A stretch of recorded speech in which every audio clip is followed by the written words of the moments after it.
আমার নাম মোহাম্মদ মেহনা মর্তুজা। আমি শাখাতি উচ্চ বিদ্যালয় স্কুল থেকে এসেছি। আমি এরকম প্রোগ্রামে কোনোদিন যাইনি। আমার প্রথম ভয় ভয় লাগছিল।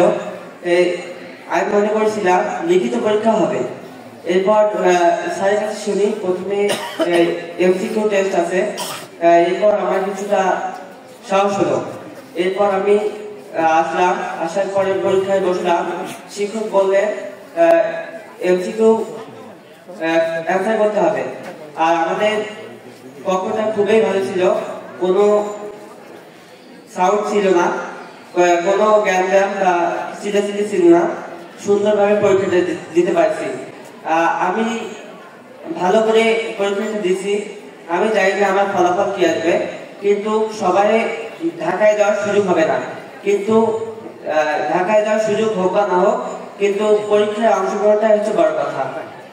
এই কথা বলে আমি আমার সংক্ষিপ্ত বক্তব্য এখানে শেষ করছি। ধন্যবাদ সবাইকে।